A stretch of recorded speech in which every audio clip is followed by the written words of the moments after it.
You're listening to Content Logistics, a podcast for B2B marketers looking to build a content engine that drives revenue. In each episode, Camille Trent interviews the marketers behind the best content marketing flywheels and uncovers the tactical aspects of content production, from first draft to first customer. Good morning and welcome to another episode of Content Logistics. I'm your host, Camille Trent, and this episode is brought to you by my good friends Tristan and Justin over at Motion. Motion is a full stack podcasting agency. That means they will help you launch your show. They will help you repurpose that show. They will help you produce the show. They will help you look good so that you can just focus on the interview and the customer and the audience. So if you haven't checked them out yet, highly recommend them. I think their quality, and I've worked with lots of agencies now, is top notch. So today our guest is Marc Thomas. He is the head of growth at Powered by Search, a content marketing agency. We're going to decide once and for all, are eBooks dead?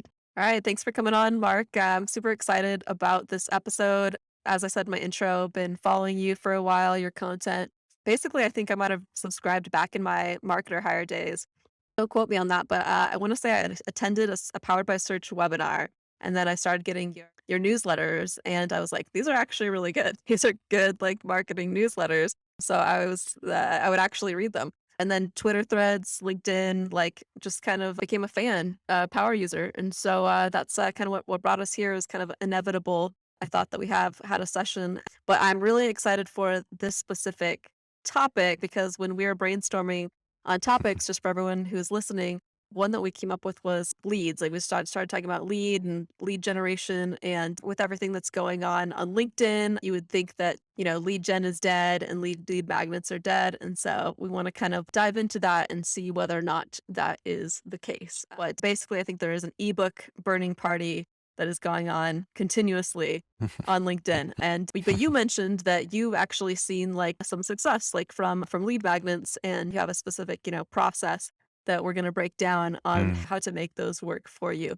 So a quick background on this, though, to kind of level set, is from Refine Labs. I believe they've said that 0.01% of ebooks like that they see convert. But then in talking to, other content marketers, other marketers, I've heard as high as like 7%. And by converting, I'm saying like becomes a customer, right? Like all the way, like conversion. So that's pretty high. That's like a pretty good engine if you can get that to happen. And then I also talked to someone who is a member of a community, did a ebook, like a partner ebook with this community, and that helped like pay off their entire membership. And the ebook was just a small portion of that. So, it can work. It can work for people. I think like there's some evidence of that. And yeah, I want to just kick this off with your hot take. So is lead gen dead? And what's your definition of lead gen and how can it work in 2022? Well, firstly, thanks for having me on. That's a very nice intro. It really did my ego a lot of good. But look, I'll get right to it. I actually don't know what the difference between lead gen and demand gen is, if I'm honest with you. I see people talking about it all the time on LinkedIn, and I think like, who cares? Like, let's make some money. That's what I'm interested in doing with content, right? If we can get people to do it, I'm like, I don't mind what you call it. Like, you want to call it lead gen, that's great. If you want to call it demand gen, that's fine with me. At the end of the day, what I want to do is I want to get people who have a pain point that need your product and basically nurture them along the awareness journey to the point where they go, yeah, I'm going to buy that now. And so I think that's my hottest take, is like, who cares? It's like, are we driving revenue or are we driving like something else? So yeah, I don't know. Does that answer your question? Yeah.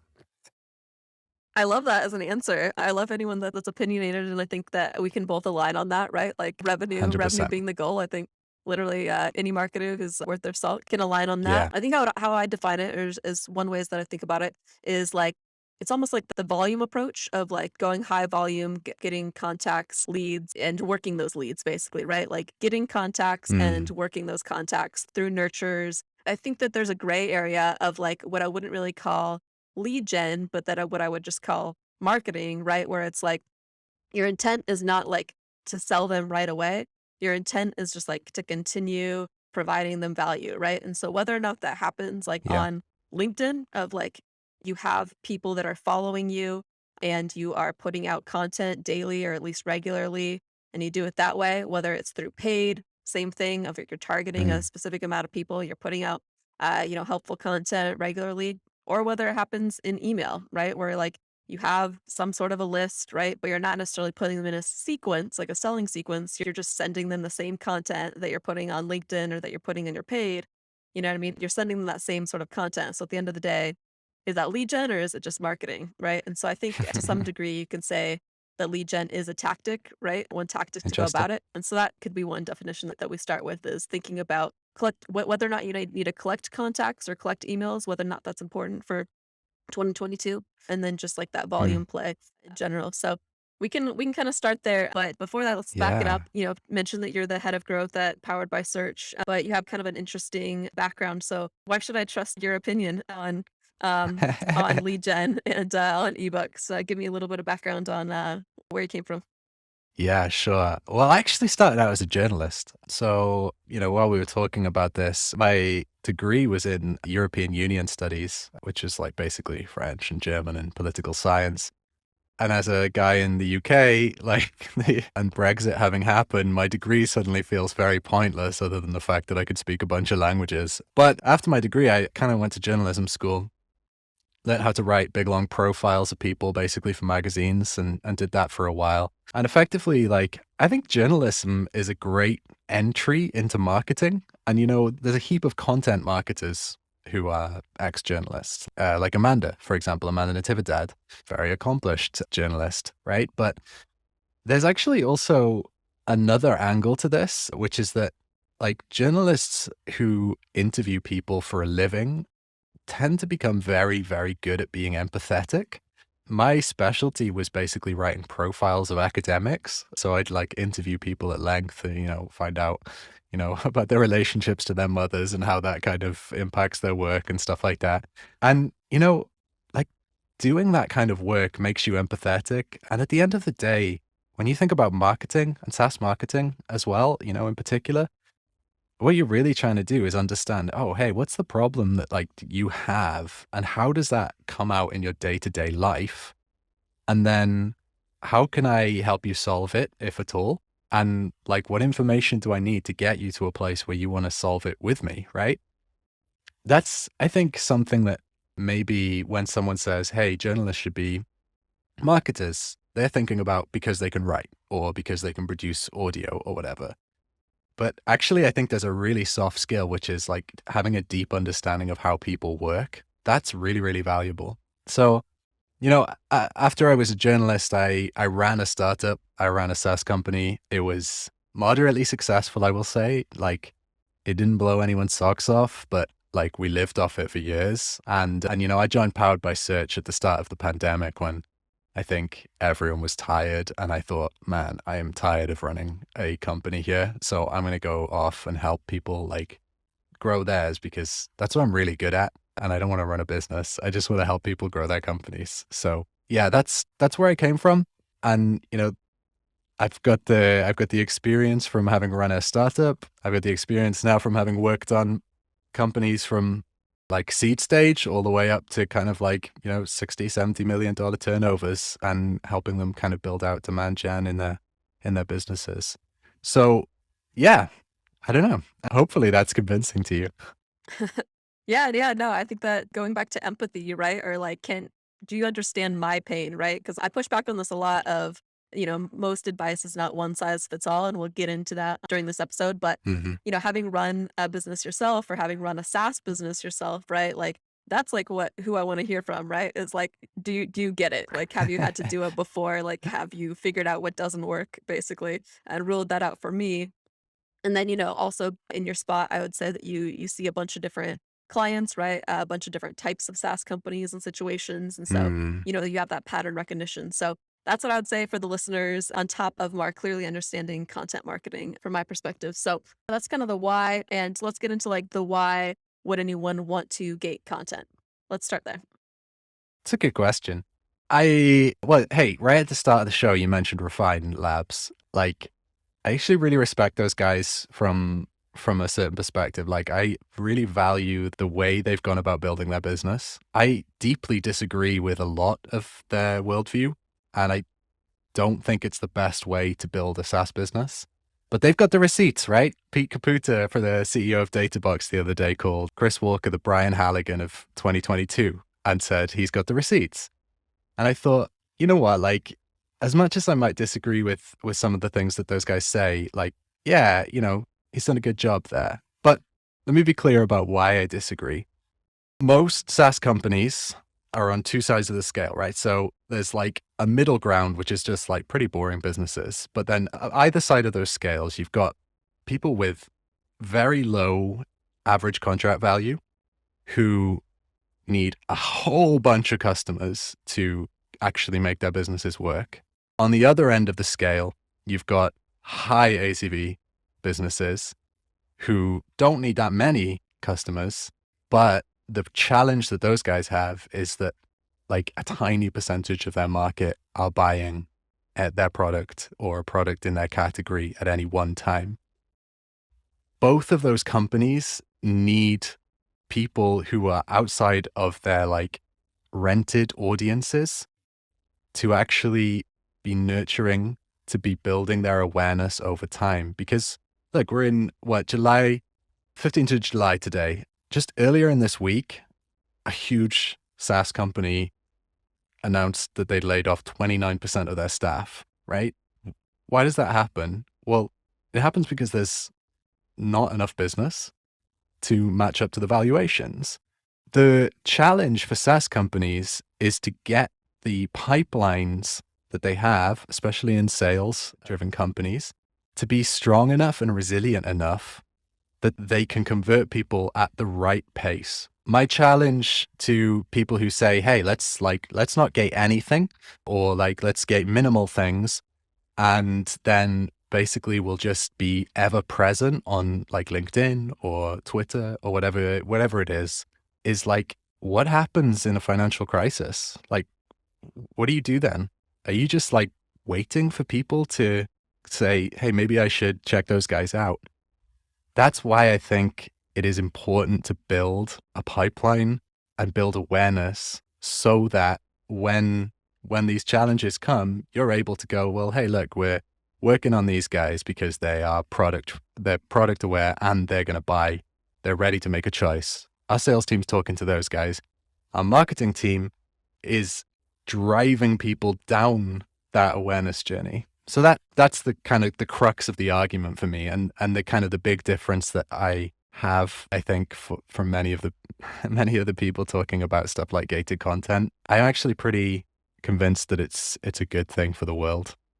Yeah, I mean, it's a compelling case, and we'll move into the logistics here in a bit too. But yeah, I think if you look at SaaS companies, you have to look at like how they were built to begin with too, right? Like, what was that thing that got them from like 0 to 1 or like 0 to 5 and stuff? Because usually, like, you're not ready for an agency that can put gas on the fire, so to say, until you've done those things. And so I think there's something to be said for stages, right? Like, what should your go to market be in different stages, right? And like, what's going to get it going? What's going Mm, to get it growing, basically, if you look at it that way. So going back into yeah. the logistics of this, when? So like, this is kind of actually a perfect segue. So what stage, what prereqs, like what types of things should you have in place before thinking about employing kind of a gated asset strategy?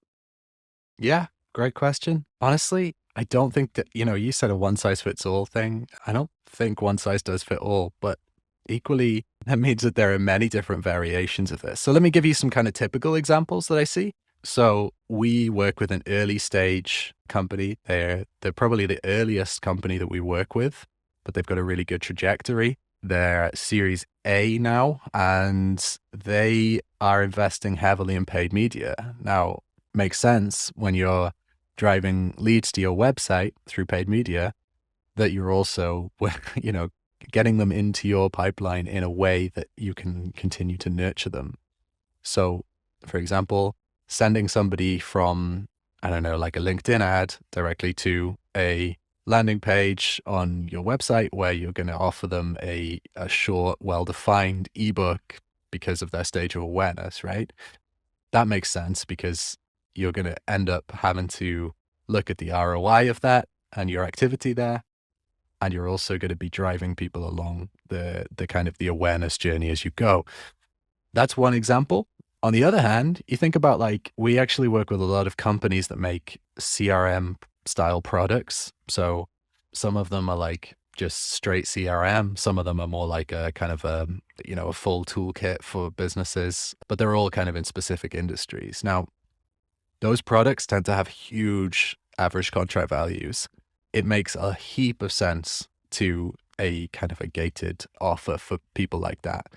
The reason for that is like, let's say I'm a dentist and I'm choosing a CRM product for my specific dentistry business, like whatever kind of dentistry business I run. Like I'm going to pick one right now, but in like a couple of years, I might choose another one. Or maybe I already have a dentistry product in place. I can't believe I'm using dentistry, by the way, as an example, but like maybe I'm thinking about changing, or maybe what I've got already isn't working for me, right? So, like, sure, I could go and hang out in the places where dentists hang out and just talk about CRM products, but like I could also offer them something related to the stage of awareness that they're at, and basically say, you want to like stay in touch. Let's like talk over time, with marketing messages, retargeting audiences, things like that. That makes sense as well, right? And then, I mentioned earlier on this kind of like bell curve of stuff. Like in the middle, maybe there are better things that you could be doing. Like maybe you should be investing mostly in kind of content, brand, kind of awareness stuff versus like just pure like capture demand, build awareness, capture revenue at the end of the day. Those are some typical scenarios that I see. Nice. Okay. So just going back to stages, do you think that gated assets are a better tactic for large ACVs, small ACVs, or it's Yeah. just you're going to be sending them slightly different content? It's different content for sure, but like, and it also makes up a part of a broader mix, right? I think, again, you mentioned like a foundational set. What do you have to have in place? Like, there are fundamental things that you should also have in place, right? So, content on your website that maybe isn't gated, like, for example, competitor comparison pages or use case pages or, like pain point related blog posts. Those things are like, they're such gimmies in SaaS marketing. Like, you just, if you have them, you're going to convert people. Some people are going to hit that and go, yeah, okay, I'm at the right stage. I'm ready to convert anyway. So great. This is just giving me everything I need to. But like, let's assume you've got all of that in place. High ACV products, absolutely, they should be collecting email addresses through gated resources of some kind. Then at the very bottom end, yeah, definitely. If you've got a low ACV, you're going to have to convert a heck of a lot of people in order to make your business actually grow at the rate that you want it to. So yeah, absolutely. Collect some email addresses. Like maybe you use those email addresses differently, but at the same time, you've got them, right? They're not just like people off in the kind of the nebula of the internet just floating around going like, hey, I saw that post that you did on LinkedIn and that was great. Uh, Yeah. No, no. you know, Okay. This is a nice segue, I think, into what next, right? Like, so you mentioned like collecting email addresses. That's obviously not the end goal unless you are a media company, but most SaaS companies are not having to or are having to sell a SaaS product, right? And so yeah. there's another goal there. And so, basically like what should we be doing like with these email addresses and how that strategy might differ if you are a PLG type company and maybe yeah, just Mm, one-offs like seat-based, or if you're like high ACV and obviously there's overlap there, right? You can have lots of seats and that makes you high ACV type product. But yeah, just getting into like we've done it, we've collected the email addresses, how are we kind of like treating those emails?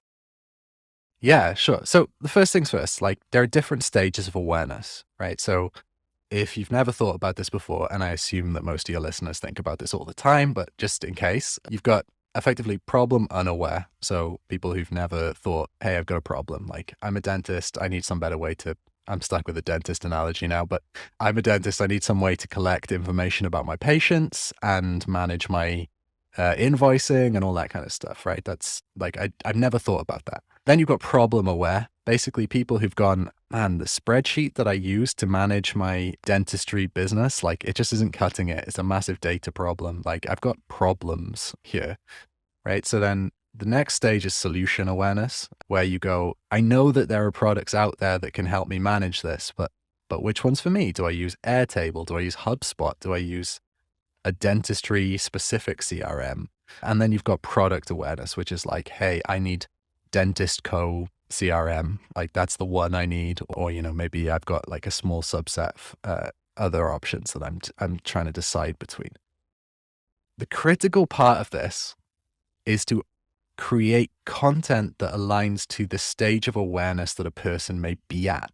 Now, you can't know that in advance a lot of the time. Maybe you're sending paid traffic to them, or maybe you've sent kind of search traffic somehow to one of these landing pages where a lead magnet is being offered. The reality is you're probably creating a number of these pieces of content. The goal is to get somebody from the stage that they're at to the next stage, and then give them a credible offer to take it further if they want to. That's the baseline of this whole strategy. And it's why we see people convert, at a much higher rate from, MQL, which is effectively like, for most people, a lead magnet download. Like someone would say that's an MQL, to trial or demo of a product, which I think you would probably qualify as an SQL in most businesses, and meaningfully so. Like those deals convert. We see people do that at like 10% versus 2.5 to 5%. Like that's a huge difference. And the downstream result of that is that like revenue goes up. And so what are we doing with that stuff? Like, do you want to talk about that briefly? Or do you want to talk about the mechanism that we use to actually get people along the stages of awareness? What's your preference? Yeah, let's start at the beginning. Let's talk kind of, since you're talking in terms of like funnel, let's just like kind of go through the funnel. Okay, cool. I can share like a really specific example. So like a kind of case study with you here. So we had this client, and by the way, this case study is not atypical. Like it's just one that I'm able to share. So we had this client, which is basically like they make like a financial advisory software it's a CRM product for financial advisors, basically. They've got this model, which is free trial with sales support. So they need to get a good number of MQLs to actually make their business work in the first place. But at the end of the day, they need to convert those somehow, right? So the disconnect that they were seeing was that they had MQLs that were effectively languishing in their pipeline. They were just like, hey, marketing, great. We've pushed someone to the stage, the life cycle stage MQL. Now we need them to get to a demo or trial, but they're not doing it. Why aren't they doing it? Right? So that was kind of the problem that we saw.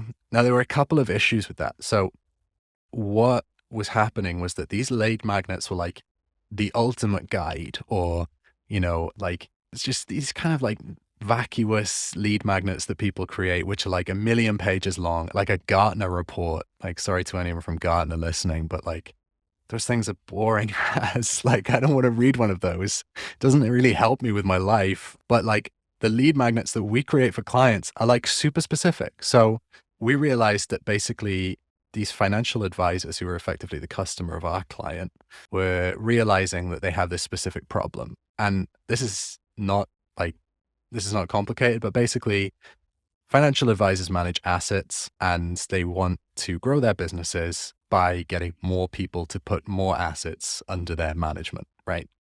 So, but the challenges around that are actually quite severe. So you get it wrong, you're not going to grow your business. So we basically created this lead magnet that was targeted to problem-aware people. They knew that they had a problem in scaling their assets under management. What we did was we created a guide, which was 7 critical financial mistakes to avoid when scaling your AUM. Now, 7 critical mistakes is super specific. It's actionable, as in like, I don't want to have those mistakes happen to me. It's goal-orientated, as in like, hey, I want to scale my business. And it's just well-defined to where they're at in their kind of awareness journey, whether they call it that or think of it like that or not, right? So basically we created this guide and kind of people were downloading that. But honestly, here's where I think the magic happens, and what most people get wrong is that most people will just, at the end of that form where they ask someone for a name and address or whatever it is that people are asking, they'll just put the PDF on the page or like say, download your PDF, right? That's a massive opportunity missed for most SaaS businesses. You've got their email address, send them the PDF, like and just say, hey, we're going to send you this guide in like 5 minutes.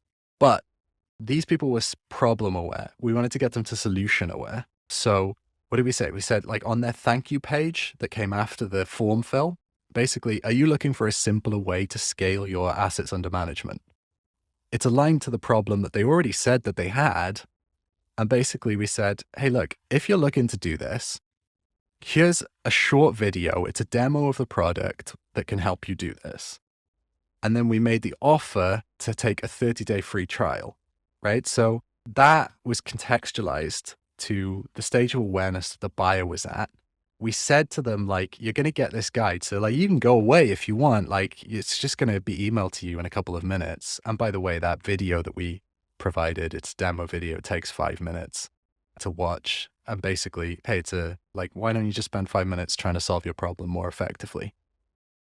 5 to 10% of people who saw that became trial starters, right? And that's compared to 2.5% on non-contextualized offer pages. So the kind of the classic version. So it's a huge uptick. So what are we doing with the emails? Well, some people are converting right away. Like they're turning into trials. And if you do a 30-day free trial, you've probably got a product-led growth motion as well. You should be having effective qualification from like product-led signals as well as demographic and firmographic signals. You shouldn't be an SQL just because you started a trial. That's kind of like madness. That's why you end up with low conversion rates when you do lead magnet downloads, basically. Instead, qualify them better over that 30-day free trial.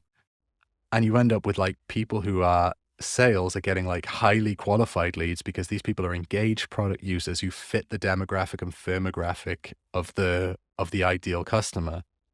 So yeah, like that's how that works. It's like, it's not magic. It's just like super systematic. And that's what you have to be with lead magnet downloads in order to actually make them work for you. Nice. Okay, cool. So I'll recap that a little bit mainly for myself, but also hopefully for the listeners here. So number one, like strategy, making sure that the content itself is very like aligned with what they are looking for and what you actually do, right? Like finding Yeah, that sweet spot there in what are we gonna what type of content do we want them to read and why? And it becomes kind of like, because it's so specific, it becomes a like qualification tool almost for you as well, right? Where it's like, this person has basically said, 100%. I am looking for this exact like type of tool in a way. And then, unlike most SaaS companies, instead of just taking them directly to the PDF or just emailing them, you have like a nice like thank you page, letting them know like where they can find the asset that they just exchanged valuable Hmm. information for, but also are saying like, hey, you basically qualified saying you're interested in doing X, Y, and Z. Like, here's how we accomplish X, Y, and Z, right? And going as Yeah, far as putting a demo video and a compelling offer, right? So not a buy our high exactly. ACV product, but a free trial type offer, or even maybe like try the product depending on your go to market, right? So that's the Hmm. recap of, how do you set up a campaign like this? And then I think now we can go into that next part of, okay, great, like that's the 5-10% or whatever that convert there, which is still great and very like Yeah, impressive, especially considering those numbers we were saying before, what 0.01%, right? And now we're talking about from yeah. the get-go, not 3 months later, 6 months later, a year later, where it might have been other touch points that actually influenced it. We're saying like this was clearly Mm, from this campaign. So that's great. And also on the yeah, content side, being able 100%. to prove your worth, right? And prove like content makes a difference. So that's a nice like kind of Yeah. short term. Then for the longer term, for that other like 95% of people at any given time that are not ready to buy, what do you do with those emails? Yeah, well, that's one of those things where working with a partner who's basically across many different channels is actually good. So our playbook here is again pretty straightforward. Like it's not rocket science, but basically there's two like main things that you can do with that. The first thing is pretty obvious. You email them, right? So if you have their email, because, at the end of the day, they've given you their email to download the lead magnet, you have some level of understanding of where they might be at in their journey. You create workflows in your marketing automation tool that are basically like pain point related emails, the sort of thing that you would tell somebody who, if you were able to get them onto the phone or, whatever, based on their downloading, what information would you give that person to actually try to convince them to build on their readiness to buy, or their awareness around the product category? That's the kind of like immediate email. Over time, when somebody exits those kind of like, hey, you've downloaded this, let's maybe like build your awareness kind of campaign, like immediate next steps, you've got to be delivering content to them that's actually useful. Now, Camille, you mentioned our emails, and I know that you get our Monday morning email. And one of the things that we've always tried to do with email is like basically go, look, it's obvious that if a company is emailing they probably want you to buy from them at some point, right? But not everyone is going to do that, as you just said. So instead, let's like provide value in the same way that, you do, for example, on your LinkedIn, right? It's just a different channel. You're providing value. You're helping people solve problems that they're having.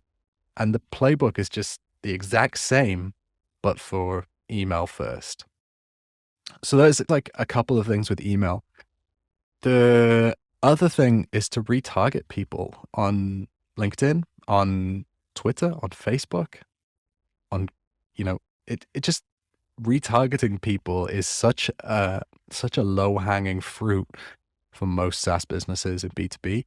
But it's amazing how many people don't ever pick the fruit, right? They don't actually go off and say, okay, look, these people have told me because they've landed on X page on my website, like what they're interested in.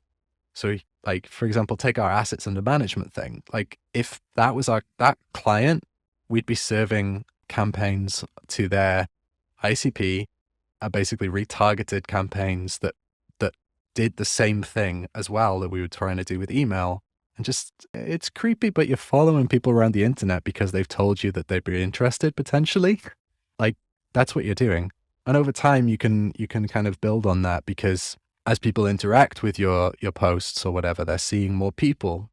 And that is when that demand gen stuff that people really like get off on LinkedIn comes into play. Because if I'm a person who's selling to financial advisors and I know that there's like that, I'm connecting with people, I'm writing content about it, that's when that playbook is useful. That kind of refined labs thing, that's really effective at that point. But there's a whole bunch of stuff that people should also be doing to develop the pipeline in a way that de-anonymizes their market as well. It's a couple of punches at once rather than just like one haymaker or whatever. I'm not a boxing fan, so I don't really know if that's the right thing to say, but I think it might be. No, there's a lot of like really great stuff in that to parse out. So, one thing that came to mind was again going back to kind of like that qualification, but also like personalization on messaging, right? So, by Hmm. downloading this thing or by, opting into the newsletter, whatever it is, like they were trying to get something specific out of it. So that I think the Yeah. retargeting plays is smart. And then there is like the general marketing that you can do after that of like there's a newsletter, it goes to everybody. It's not necessarily personalized, but there's also kind of like this other thing that's very effective in sales and that we've started doing a little bit of in gated pieces as well. So it's this idea of like asking the follow-up question of typically like we see that people come to us for or that people request a demo because of X, Y, and Z. Right. And like those value props, Mm. like what those reasons are. And that's something that's like done in sales.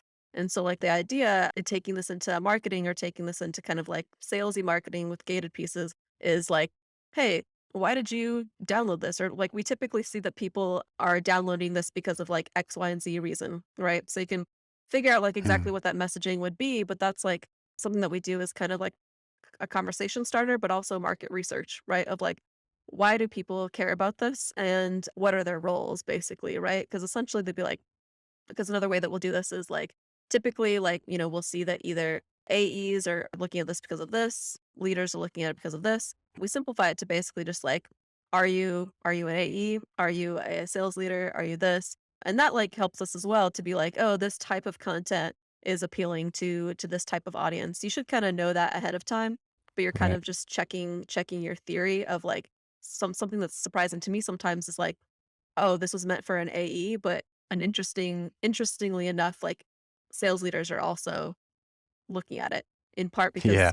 from a training or Yeah. coaching perspective, right? Of like they still want to know like the best practices, right? So that they can then coach their team on those best practices too. Mm. So kind of like verifying your strategy in some ways and verifying like your market of like who's interested in this, what type of content should we continue to make? Why are they interested in this? And then Yeah. that'll give you some pointers on what to do next. So Yeah, yeah, so absolutely. Yeah. the next portion of this is really just yeah, distribution. You I mentioned this like I think quite a bit in terms of like giving some tips on you can retarget them, you can email them with a newsletter. Some of those other tips. The other portion of this though is like the distribution of the piece itself. So going back to the beginning of when you are creating a campaign like this, how do you point people in the direction of the gated asset, right? So I'll list off like some things to get us Mm. going, but we've all seen the paid ads, right? Where it's like a little teaser of like, here's the cheat sheet or like, here's the ebook, right? So there's Mm. that style of using paid ads. There are the pop-ups that you can do on blogs. There's leveraging your chatbot. Yeah. But let's just dive into kind of like other ways to distribute content, which is I think with what a lot of content marketers struggle with. Sure. Well, look, this is actually really interesting because one of the assumptions that a lot of people make is that, like, if I get somebody's email address, I can know, like, I no longer need to send them to a lead magnet, right? That's actually not true. And when you think about it, like, if I get somebody's email address, because I hope you don't mind me using you like this as an example, but like, Yeah, do it. so you come along to one of our masterclasses, like a webinar, basically. And after that, I mercilessly add you to our mailing list, right? Now, you joined our kind of pipeline as a person who at some point might go, hey, maybe I should hire Powered by Search. Like, I'm not saying you're going to, but maybe you will. So, what do I do? Like, I send you potentially a follow up email sequence. And, depending on when you actually joined our joined our database, like maybe this was in place, maybe it wasn't. But basically, like, okay, here's the 5 pieces of content that you most need to see to understand how Powered by Search works. Like, that could be an email that I send you. Now, within all of those articles, like, because we are extremely focused on building awareness, like, you're going to go off into different blog posts based on your kind of interests from that because of internal linking and stuff like that. At the same time, I can also offer you based on that stuff, either by email or by literally just linking you to it from each blog post, like a relevant way to continually engage with us. So maybe that is sign up for some sort of like content download. Maybe it's access a webinar that we put behind a paywall or whatever. Not a paywall, gate. It's the journalism world. And then like that's the kind of the most basic way. But the other way is also just appreciating that, like, okay, like you've created this content, why not just repurpose it and like use it ungated again? So like twisting this around and going, well, it's a valuable piece of content. If I believe that somebody wants to give me their email address and if I genuinely am selling someone, or, well, giving someone a free piece of content that is actually valuable versus like, here's my email address, I could take that and turn it into 20 different things to the extent that somebody keeps going like, wow, those guys keep delivering great content. I should go off to their website and check it out. And then they find a different lead magnet that's interesting to them. And it's all awareness building. It's like this matrix of kind of like, that's a matrix, by the way, of like basically touch points and ways to continually build awareness. You can't think of it as a linear journey because people don't buy like that. They don't consume content like that. It's a choose your own adventure thing, right? There's a million different ways to get to the point where you end. And there's a whole bunch of different endings as well. That's how you have to think about this and just go, okay, it's not perfect, but I'm plugging away at it. Like I'm going to get more content into the hands of the right people over time. And it's going to become more and more effective as it builds. It's sorry to say it, but it's a flywheel, right? You've got to keep on developing it in order for it to actually be effective. Nice. Yeah, those are some really good tips for that back end and like what you do next. And then still going back to, I know I've gone super out of order here. So still going back to like the original gated asset piece. Are there any other tactics like that Yeah. you would recommend for distribution there of like, I'm just like doing this from scratch, right? Like, how do I point people like to this asset other than, let's say, like paid social, or within paid social, you might have like specific tactics in there that work well, Sure. but just any other things that people might not think of if it's their first time. Yeah, I mean, look, there's no reason that you can't create a blog post that is basically there in order to get somebody to from search pages, so from the SERP directly to your website to a place where you can say to them, hey, like, de-anonymize yourself, with this lead magnet that we've created and offer it to them there. Like that's one that people don't think about because people say, oh, well, if I'm creating a new blog post, it's going to take X number of months or whatever to rank properly or, like, but it's a huge opportunity. You're going to create it anyway. Why not just think, okay, what lead magnet can I put in a meaningful way, or like, can I offer people in this blog post? The other thing is like people are creating so much content for YouTube these days as well. Like content marketers who maybe have only just invested in going after like one new like channel. People click those YouTube links all the time. They're at the, either in the actual, what do you call them? Like the CTAs in the actual video itself or in the video show notes, right? The description. Like people click that stuff. I also know that people click a huge number of links in podcast show notes, which absolutely baffles me. But we put UTM parameters on our podcast links and like people do stuff based on them. Like leads come in based on clicking those show note links. So there is so much content that you're putting out there where all you do is just say, oh, you know what? If you like this thing, you should also try this other thing that we've got. And yeah, you're going to have to give me your email address, but like, it's going to be great. And that's how I think about it. Yeah, no, all of those are super valuable, and so it's got the cogs turning here. But I know we're right up around time, so let me know if you have a hard stop, or else we can keep going.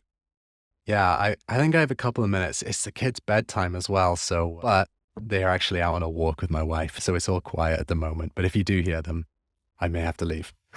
No, no, I think we covered all the logistics. We got pretty nitty gritty here, so I'm happy with it. I think I just want to end with this idea of when to create or when to gate content, right? Like, and just kind of like aligning on that. So I'll give my kind of like 2 cents Hmm. or just at least my evolving theories on some of this. Of if you're creating a new category, or if you have a lot of people just in the problem awareness kind of like stage, or before the problem awareness, right, where like they're still not bought into it, or they're still not bought into the idea that it even warrants a solution, that type of stuff with reports and stats and just awareness type content, like I kind of want to I want as many people to look at that as possible. Like I want to sort of like evangelize the problem, right? And so I've been thinking more and more about not gating sort of like that type of content, but then a little bit like farther down in the funnel. So some of these things you mentioned, like awareness with the blogs, right? Or awareness with social content, but some of those like next steps, like awareness with podcasts, right? But then some of those next steps being like kind of qualify yourself or opt in to like kind of like this next step, which is like very specific tips for dentists, right? Looking to optimize or scale. Like now you're saying like, oh, you're actually like a legitimately like a good prospect, a good buyer for us, right? And we can give you Mm. some content to help you in the short term, but also kind of like help us know who you are and give you more content that's relevant to you, right? Kind of defining those Mm. paths. So, that's like one way that I've started thinking about it is like at what stage does it make sense to gate? And then when you get to the very end too, if you're like very bottom stage, kind of you talked a little bit about case studies and maybe like white papers, but comparison pages, like when you're Hmm. that like close to the end of your journey, like, I think it's kind of silly to gate any of that content. Like, why would you gate a case study? You know what I mean? Like, I would Yeah, pay good yeah, money for 100%. somebody to look at our case study, but I've heard of that being done. So, anyways, I that's kind of like how I'm thinking about gating versus ungating, and not necessarily being black and white, but there being some clear like Yeah. use a little bit of logic with it, right? Yeah, exactly. And like you mentioned the kind of the comparison pages, case studies. We actually have this playbook that we call the authority architecture, which talks about the ideal architecture of a SaaS website that we have found to be high converting. And those things that you mentioned there, case studies, comparison pages, use case pages, those are all in like product aware. If you get to that, like you need that stuff on the website as well, ungated. You shouldn't gate every page on your website, right? Obviously that would be absolutely like you'd be unhinged if you did that. You should think about if you're in one of those industries where you need to capture a small number of people, but ultimately like they're going to be out of market for a while, like you need a couple of customers because you've got a high ACV project. Think about developing one lead magnet for each one of the stages of awareness and then a contextualized offer after that. And maybe your campaigns that go along with the kind of next steps. That's how I'd think about it if I was going to develop this from scratch for somebody. Like, okay, what do we have at the problem aware stage? What makes sense at the solution aware stage? Versus like, should I gate everything?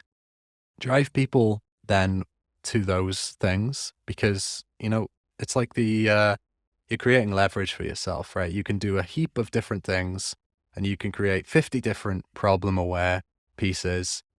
Or alternatively, you could just create one and go like, right now, that's what we're doing. That's the campaign. When that works, we might add a different one. Maybe we don't. That's that's the way to think about this, in my opinion. I think you got the right approach there, if I'm honest. And, there are things that you don't want to gate for sure. So yeah, use your judgment more than anything, like everything in marketing, right? Yeah, exactly. Like, don't take any marketing advice without doing your research, right? Is like what it comes down to. 100%. It's like always my theme that I want to communicate to anyone that's listening here too. But just like use your judgment on like what makes sense for my audience, and also what would I do and what do I do? Like how do I buy Mm. things, and when do I interact, and when do I give away my email? So, Mark, thanks again for taking the time, going a little bit over here to dive deep into gated assets. So, closing out, where can people find you? The best place to find me is just at poweredbysearch.com, but I'm also on LinkedIn. It's Marc if you're searching for Marc Thomas, not Mark. And yeah, find me there. Thanks for listening to Content Logistics. This episode was produced by Motion, a done-for-you B2B podcasting agency for busy marketers. If you liked what you heard, please follow the show on Apple, Spotify, or wherever you listen to your favorite podcasts.